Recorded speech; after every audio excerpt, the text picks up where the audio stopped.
찬미 예수님, 네, 반갑습니다.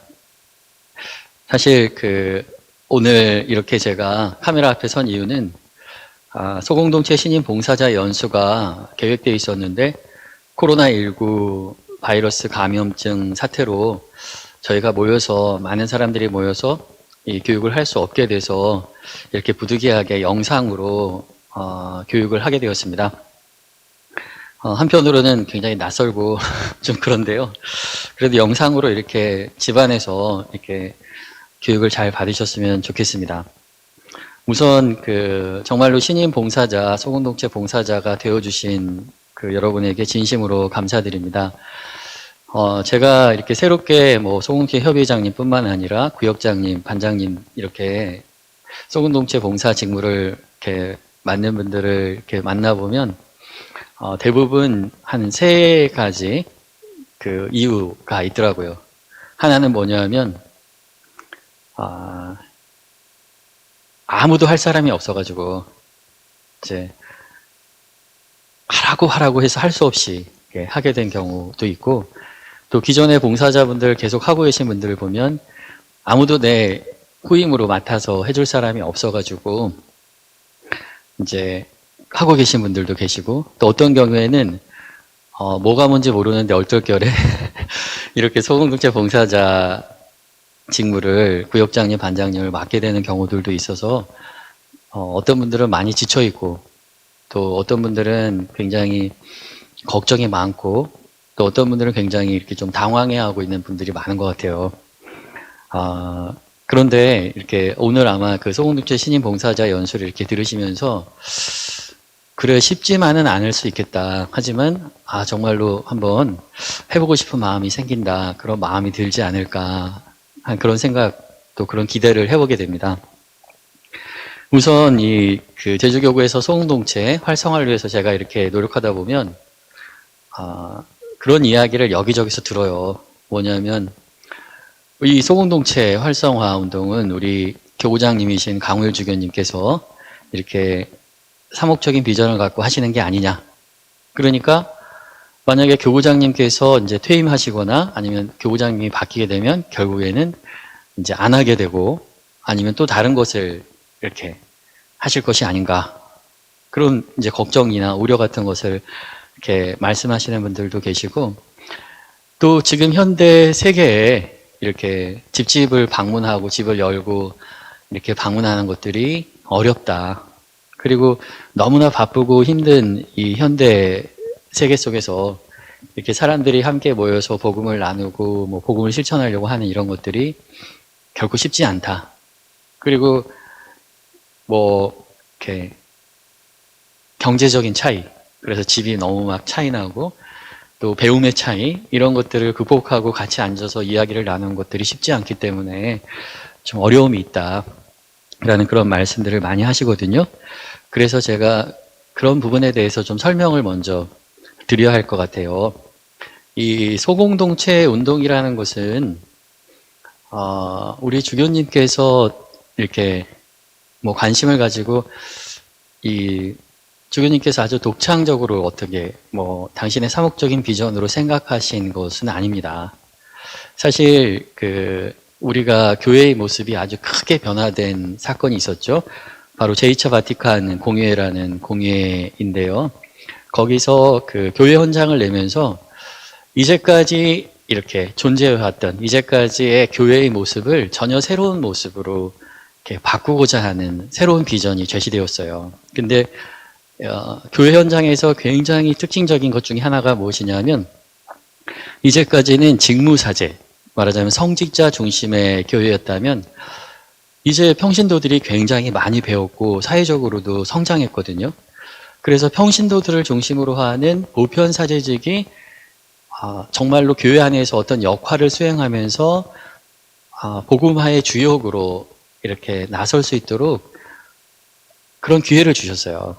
그래서 라틴어로만 하던 미사를 각 지역의 언어로 하게 되고 또 수많은 평신도들이 성경을 배우고 익히고 그리고 평신도들이 말하자면 교회 사목에 참여할 수 있도록 각 교구와 본당의 사목 평의회를 만들도록 하고 평신도들도 교회의 중요한 직무들에 이렇게 함께 그 힘을 합쳐서 노력할 수 있도록 그 규정들을 바꿨습니다.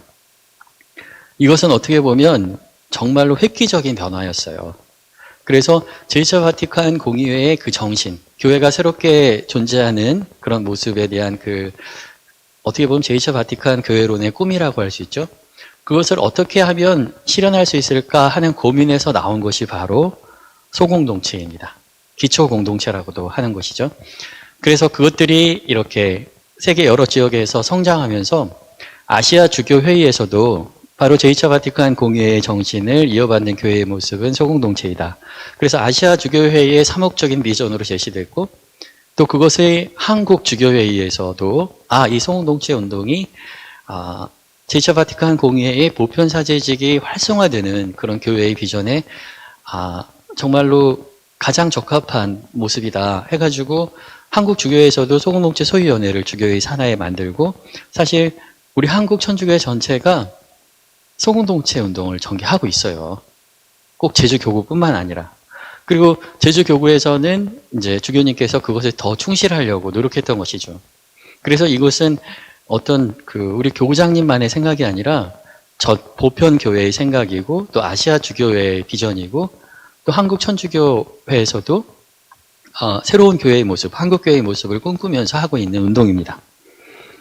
그리고 또 한 가지 이제 소공동체와 관련해서 이제 신임 봉사자분들도 많이 이야기 들었겠지만 기존에 있는 많은 신심단체들이 있다. 뭐 레지오 마리에라던가 아니면 뭐 빈첸시오라던가 아니면 뭐 포콜라레 운동이라던가 이런 다양한 신심활동이나 평신도 사도직 단체들 활동이 이미 활성화되고 있는데 굳이 왜 또 이 소공동체 운동을 하느냐. 기존에 있는 것들을 더 잘하면 되지 않겠는가. 이렇게라고 이야기하시는 분들도 많아요. 근데 그것은 그 소공동체 운동을 어떤 특정한 그 신심운동, 신심활동으로 생각하기 때문이에요. 근데 소공동체 운동은 그렇지 않습니다. 예를 들자면 이렇게 학교에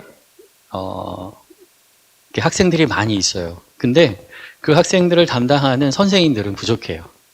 그래가지고 한 반에 선생님이 한 분인데 학생은 500명, 1000명, 아니면 3000명 이렇게 되는 거예요. 그러면 선생님이 그 아이들 한 사람 한 사람 이름을 기억하지도 못할 뿐더러 아이가 학교에 오든 아니면 못 오든 어떻게 되는지 관심이 못 가져요. 그리고 선생님은 몇몇 그 반에서 중요한 역할을 하는 그런 그 학생들하고만 이렇게 관계를 맺게 되고 길에서 만나도 우리 담임 선생님인가? 아닌가 모르는 상황이 되는 거예요. 그러니까 이래서는 안 되겠다. 더군다나 우리 그 반에 있는 아이들이 이제 초등학생들이 아니라 이미 고등학생, 대학생처럼 다 성장한 아이들인데 그런 아이들을 한 반에 1000명, 500명 모아놓고 담임 선생님 혼자서 무엇인가를 하려고 하니까 너무 어렵죠. 그래서 이제 다 성장할 수 있도록 교회가 기반을 닦아놨기 때문에 분단을 나누는 거예요. 뭐 20명씩, 30명씩 분단을 나눠서 거기에 평신도 봉사자들을 세우고 그 안에서 직접 아이들이 스스로 모여서 공부하고 스스로 연구하고 또 다른 사람들한테 우리가 배운 것, 우리가 예수님한테 배운 것을 가르치고 선교하고 스스로 성장시킬 수 있도록 그렇게 하자는 것이에요. 그래서 많은 분단으로 연합이 된 하나의 반을 생각하는 것이 소공동체입니다. 그런데 레지오 마리라든지 아니면 빈첸시오회라든가 아니면 포콜라리 운동도 마찬가지고 이것은 우리 반 전체의 모습을 바꾸는 게 아니라 우리 반에 있는 많은 학생들 중에서 특별히 축구에 관심이 많은 학생이 있거나 아니면 봉사활동을 하고 싶어 하는 아이가 있거나 아니면 예능 활동을 하고 싶은 아이가 있거나 그런 아이들이 우리 반과 상관없이 여러 반에 있는 아이들이 모여서 만든 특별활동 부서예요. 그러니까 그런 특별활동을 활동하는 것은 아무 문제가 없어요. 근데 생각을 해보세요. 모든 우리 반 학생들이 다 축구부가 될 수 없고 배구부가 될 수 없고 봉사동아리를 할 수 없듯이 어떤 하나의 신신단체라든가 아니면 어떤 그런 평신도 사도직 활동이 우리 반에 있는 모든 학생들을 다 품을 수가 없는 거예요. 그러니까 사실 이 신심 단체들과 소공동체 운동은 서로 뭐 대립되거나 그런 것이 아니라 이 소공동체가 잘 자리 잡히게 되면 정말로 반에 있는 많은 아이들이 각 그룹별로 스스로 모여서 스스로 성장하고 가르치고 다른 친구들도 데려와서 교육시키고 또 거기 그 중에서 특별하게 사목적인 관심이 있는 사람들은 뭐 레저 활동도 하고 빈첸시오 활동도 하고 포콜라리오 활동도 하고 다양한 활동을 할 수 있는 것이죠. 그래서 사실 소공동체가 원래의 뜻대로 잘 자리만 잡히면 굉장히 성장할 수 있어요. 지금은 많은 신자들이 성당 안에서 어떤 역할을 하고 싶어도 몇몇 사람들만 신부님과 하게 되고 나는 그냥 수동적으로 성당에 다니는 사람이 되거든요. 근데 소공동체가 되면 그 누구도 그 공동체 안에서 아주 작은 역할이라도 하게 됩니다. 그리고 사람들하고 관계 맺게 돼요. 그래서 우리 신앙 공동체 중에서 누구 하나도 그냥 교회에 그냥 개별적인 신앙생활로 왔다 갔다 하는 사람이 아니라 공동체 안에서 관계를 맺고 어떤 역할을 하는 사람으로 바뀌게 되죠. 근데 바로 그것이 교회의 모습을 더욱 건강하게 하고 튼튼하게 하는 것입니다. 그래서 우선 먼저 제2차 바티칸 공의회의 교회론, 왜냐하면 소공동체 운동은 거기서부터 출발하기 때문입니다. 교회론에 대해서 한번 알아볼까요? 우선 제2차 바티칸 공의회는 바로 교회가 그리스도의 성사라고 말합니다. 성사 그러면은 많이 어려워하세요. 신자분들이 성사라는 게 무엇인가. 근데 보세요. 거룩할 성자의 일사자예요. 근데 뭐 라틴어로는 사크라멘툼이라고 하는데 볼 수 없는 무엇인가를 우리가 볼 수 있는 것으로 만들어주는 그 표징이거든요. 실제적인 표징이에요.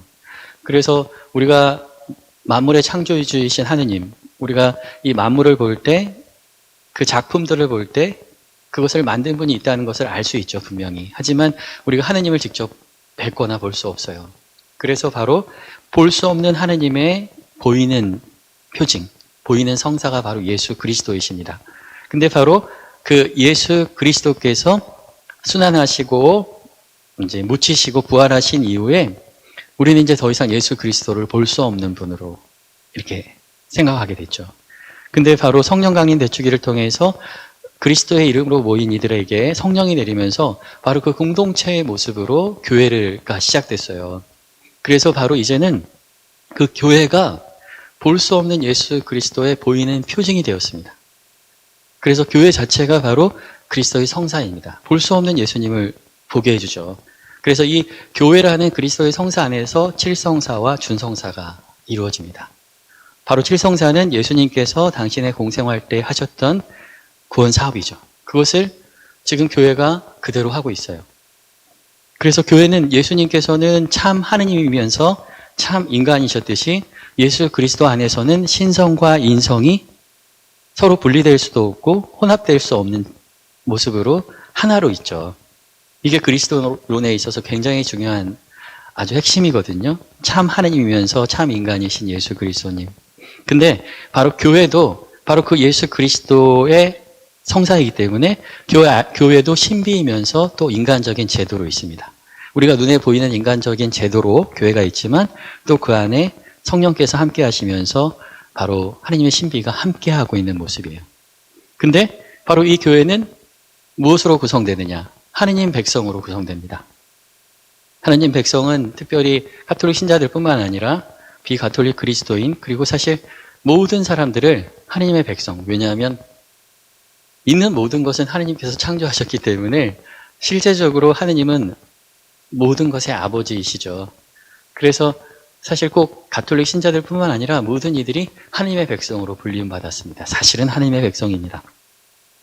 그 하느님의 백성이 성령 안에서 친교를 이루고 있을 때 바로 그 친교의 관계 안에서 하느님의 백성들은 그리스도의 신비로운 몸을 이룹니다.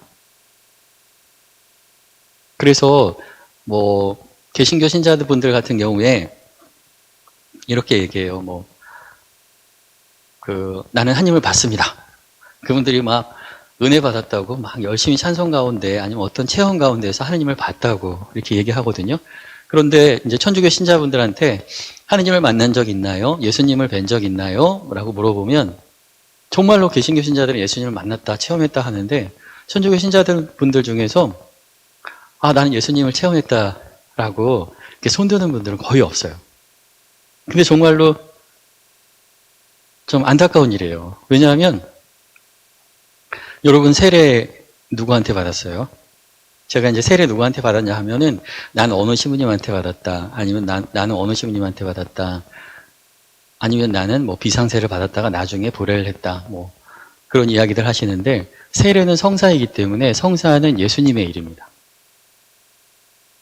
여러분 예수님한테 세례를 받은 거지 어느 신부님한테 세례 받은 거 아니에요. 견진도 주교님한테 받은 게 아니라 예수님한테 받은 겁니다. 그럼 성체성사는 누가 하는 거예요? 어떤 신자들이 그래요. 성체성사도 성사예요. 그럼 예수님의 일이에요. 교회의 일입니다. 바로 부활하신 그리스도의 신비로운 몸이 하는 일이에요. 그런데 많은 신자들은 나는 어느 신부님이 미사 집전했다. 어느 신부님이 미사를 했다. 나는 어느 신부님 미사가 더 좋다. 이런 얘기를 하는데 아니에요. 그것은 미사를 집전하는 도구에 집중해서 그래요. 하지만 미사를 정말로 집전하고 다시 당신의 몸을 하느님께 봉헌하고 우리에게 나눠주시는 분은 주님이십니다. 그리고 신자들한테 항상 말하잖아요. 그리스도의 몸. 그럼 신자들은 아멘. 그리고 성체를 받아오셔요. 그리고도 나는 예수님을 본 적도 없고 만난 적도 없다고 말을 해요. 가톨릭 교회는 이 성사를 통해서 그리스도를 정말로 보고 만지고 자기 몸에 모시고 살아가는 사람들입니다. 이 교회라는 것이. 그래서 사실 그리스도교 신자들은 이 세례로서 그리스도의 몸에 합체됨으로써 그리스도의 몸 안에 있게 되고 또 영성체를 통해서 주님의 몸을 모심으로 인해서 주님께서 신자들 안에 거하십니다. 말하자면 주님께서 우리하고 함께 계세요. 근데 어쩌면 너무 가깝게 계시기 때문에 나는 주님을 만난 적이 없다라고 신자들이 그렇게 말하는 것 같아요. 아니에요. 조금만 성사가 무엇인지를 알게 되면 정말로 신자들은 특히 가톨릭 신자들은 주님을 보고 만지고 모시고 또 주님의 말씀을 직접 듣고 체험하면서 살아갑니다. 이것이 바로 제2차 바티칸 공회가 우리에게 알려준 우리 교회가 어떤 것인지에 대한 분명한 가르침입니다. 그래서 가톨릭 신자들은 이렇게 말할 수 있어요. 뭐 연인들이 이렇게 얘기해요. 나 안에 너 있다? 뭐 이런 말도 안 되는 얘기를 하는데 바로 그것이 예수님과 우리 관계를 말해줍니다. 우리는 예수님의 신비로운 몸, 교회 안에 말하자면 우리는 예수님 안에 있고 세례로서 또 예수님께서는 성체성사를 통해서 언제나 우리에게 오십니다. 이것이 바로 우리 가톨릭 신자들이 예수님과 맺고 있는 관계예요. 이게 교회예요. 그렇다면 그 교회에 예수 그리스도의 신비로운 몸의 일부가 된 우리 신자들은 어떤 역할을 해야 하는가? 한번 볼까요? 제2차 바티칸 공의회 교회 헌장 9항에서 17항 그리고 34항에서 36항까지를 요약한 것이 그 교회법 204조 1항인데 아주 간단한 요약이기 때문에 제가 교회법 조항으로 설명하고 싶어요. 그리스도교 신자는 누구인가? 그리스도교 신자들은 그리스도께 합체됨으로써 사실은 세례로 합체됨으로써 하느님 백성으로 구성되고 또한 이 때문에 그리스도의 사제직과 예언자직과 왕직에 자기 나름대로 참여하는 자들이 되어 하느님이 교회에게 이 세상에서 성취하도록 맡긴 사명을 각자의 고유한 조건에 따라 실행하도록 소명받은 자들이다. 이렇게 규정하고 있습니다. 말하자면 우리 가톨릭 신자들이 세례로서 그리스도의 신비로운 몸에 교회에 합체되면 그리스도의 몸의 일부가 되었으니까 이로써 어떻게 되냐면 그리스도께서 지니셨던 사제직과 예언자직과 왕직에 자기 나름대로 참여하는 것입니다. 그래서 이것을 보편사제직이라고 말해요. 말하자면 여러분도 그리스도의 몸의 일부이기 때문에 그리스도께서 가지셨던 사제직, 예언자직, 왕직을 갖습니다. 그러면 이것을 하느님께서 교회에게 이 세상에서 성취하도록 맡긴 사명, 말하자면 복음화의 사명이죠. 하느님 나라의 사명을 이루기 위해서 각자 자기의 고유한 조건에 따라 실행하도록 부르심을 받았다는 거예요. 모든 평신도들이. 바로 2차 바티칸 공의회가 규정한 이 그리스도교 신자들 그리고 교회 이런 모습을 어떻게 하면 우리가 실현할 수 있을까? 그것에 대한 성령의 이끄심 또 고민해서 생겨난 것이 바로 소공동체입니다. 그래서 소공동체 운동은 그냥 단순하게 모여서 뭐 복음 나누기 하고 이런 차원이 아니라 교회가 이제 초대교회의 모습으로 새롭게 존재하려는 모습이 그 운동이에요. 그리고 또 한 가지는 직무사제직이 중심이 돼서 정말로 수없이 많은 평신도들 한 사람의 사목자가 그 사목을 담당하면서 신자들도 지치고 신부님도 지치고 그리고 이 평신도들의 정말로 이 잠재된 에너지가 이렇게 활성화되지 못하는 것 가운데서 직무사제직의 중심 교회에서 보편 사제직이 활성화되는 교회로 나아가고자 하는 그런 운동입니다. 그래서 아까 제가 어떤 반을 예를 들어서 설명했듯이 소공동체들의 연합으로서 분동 사목구가 존재하게 되는 그런 교회, 바로 이런 교회가 그 소공동체가 지향하는 그 말하자면 교회의 모습입니다. 그래서 소공동체 운동은 무엇이냐라고 물어보면 뭐 여러저러 이야기를 할 수 있는데 교회가 새롭게 존재하기 위한 운동이라고 생각하시면 돼요. 교회가 더 선교적이 되고 교회가 더 복음화가 되기 위해서 새롭게 존재하기 위한 운동. 이것은 어떤 한 사람들, 어떤 한 성직자의 생각이 아니라 바로 공의회라는 이름을 통해서 수없이 많은 보편교회에 모인 그 주교님들이 성령의 감도 안에서 정말로 앞으로의 미래의 교회, 우리 시민사회가 성장하고 정말로 이제 문명도 이제 글씨를 읽고 쓰지 못하는 사람들이 거의 없잖아요. 많은 나라들에서. 정말로 어떻게 보면 성직자들보다 더 전문적인 지식을 갖고 더 많은 역량을 갖고 있는 그 평신도들이 그냥 단순하게 성직자의 밑에서 그 뜻에 따라서 초등학생처럼 움직이는 그런 교회가 아니라 그들이 정말로 교회 안에서 이제 우리 집안 안에서 어떤 역할을 맡고 수행함으로써 우리 교회가 더 풍성한 열매를 맺게 하기 위한 운동이다라고 생각하시면 됩니다. 그래서 많은 분들이 소공동체에 대해서 오해해요. 소공동체는 복음 나누기 하는 것이다. 근데 그렇지 않습니다. 그리고 소공동체가 발전했다는 것은 더 자주 복음 나누기 하는 것이다 라고 생각해요. 그래서 복음 나누기를 하지 않고 있는 소공동체는 뭐랄까 이제 우리는 소공동체를 안 하고 있는 것이고 한 달에 한 번 복음 나누기 하고 있으면 근근히 그냥 어떻게 보면 기본을 하고 있는 걸 생각하고 한 달에 2번 뭐 그런 경우는 거의 없지만 한 달에 4번 복음 나누기를 하면 활성화된 거라고 생각하는데 제가 설명을 드리겠지만 소공동체의 활성화는 그렇게 복음 나누기 횟수로 평가되는 것이 아닙니다. 그리고 어떤 분들은 소공동체는 새로운 신심운동이라고 하는데 그렇지 않습니다. 소공동체는 새로운 신심운동이 아니라 교회가 새롭게 존재하기 위한 교회 자체의 체질을 바꾸는 운동이에요. 그래서 많은 사람들이 그렇게 생각할 수 있어요.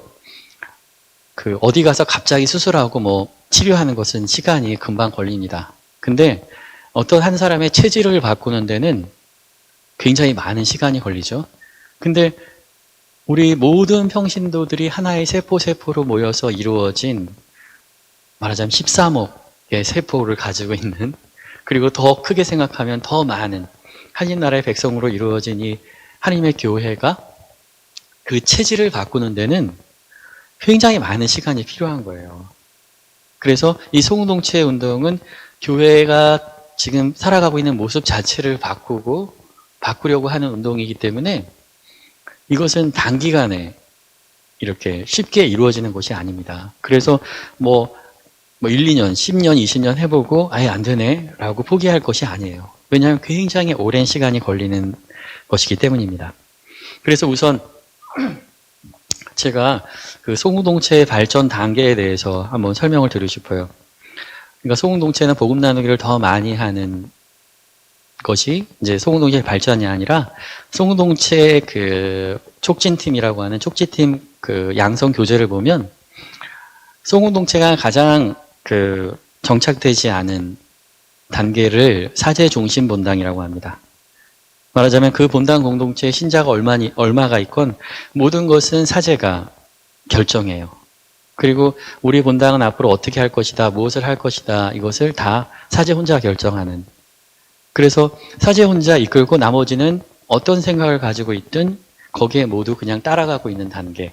이 단계가 1단계입니다. 그래서 어느 본당이 복음 나누기를 한 달에 4번 해요. 매주간에 해요. 근데 신부님의 강력한 권고에 의해서 말하자면 신부님의 뜻에 따라서 복음 나누기를 한 달에 4번 매주 하고 있다. 그러면은 소공동체가 활성화된 본당인가? 그렇지 않아요. 가장 소공동체가 활성화되지 않은 1단계 본당입니다. 왜냐하면 본인들 스스로 결정해서 본인들 스스로 한번 해보겠다고 생각한 게 아니라 신부님께서 딱 결정하신 것이기 때문에 그런 1단계 본당은 이제 지금은 활성화된 것 같지만 신부님이 바뀌어서 이제 소공동체 하지 않겠습니다 라고 하면 한 주도 안 하겠죠. 왜냐하면 신부님의 뜻에 따라 온전히 그냥 따른 것이니까. 이거는 평신도 사도직이 활성화된 게 아니라 그냥 직무사제직에 종속되어 있는 거예요. 그래서 평신도 사도직들은 수동적인 에너지만 발휘하고 있는 것입니다. 이게 바로 소공동체로 봤을 때는 1단계 본당입니다. 2단계 본당은 무엇이냐면 사무평의회 중심 본당입니다. 우리 제2차 바티칸 공의회를 통해서 모든 본당 또 교구에 사무평의회를 두어서 일반 평신도들의 목소리를 듣고 함께 공동 합의를 통해서 사목을 해나가도록 했죠. 교구도 마찬가지고 본당도 마찬가지입니다. 그래서 적어도 평신도들의 일부가 본당 신부님과 함께 모여서 회의를 통해서 또 의견을 나누면서 본당 사목을 이끌어가면 이제 2단계 본당이 되는 것입니다. 근데 여기에서 사무평의회 임원들이 자신들의 어떤 의견이나 평신도들의 의견을 전달하는 게 아니라 그냥 본당 신부님의 의견을 따로 듣고 그냥 순종하는 이런 단계라면 아직 1단계예요. 그러니까 교회법 규정이나 교회론에 따라서 사무평의회를 두긴 했지만 그것은 실제적으로 공동 합의를 위한 기구가 아니라 본당 주임 신부님이 사람들을 이렇게 쓰기 위한 도구가 됐을 경우에 이 교재에서는 뭐라고 표현하냐면 본당 신부님의 늘어난 팔과 다리라고 표현을 하는데 그런 단계라면 그것은 아직 1단계예요. 적어도 그 안에서 합의가 이루어지고 그들의 에너지가 그리고 사무평의회 임원들이 능동적으로 뭔가 이렇게 복음화를 위해서 열심히 할 수 있을 때 그때가 바로 사무평의회 중심 본당이라고 합니다. 2단계입니다.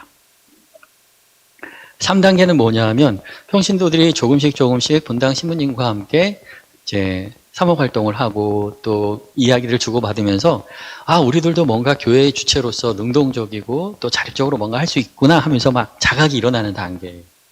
그래서 이것도 해보고 싶고 저것도 해보고 싶고 이 신부님 이렇게 하면 어때요? 저렇게 하면 어때요? 이 사람들이 이제 막 목소리를 내는 그런 단계인데요. 교재를 보면 뭐라고 하냐면 이 단계 때 굉장히 힘들다고 해요.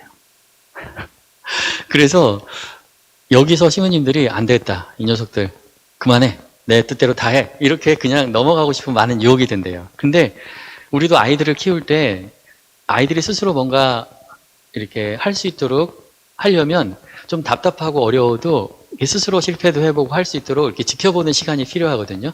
근데 바로 이 3단계가 그렇습니다. 그래서 이 3단계는 특별히 이 본당 신부님이 굉장히 인내가 필요한 단계이고 나중에 이제 제가 안내자 리더십, 공동체 리더십에 말씀드릴 텐데 이때 이 평신도들을 잘 이끌어주는 소공동체 안에 리더십 기술이 있습니다.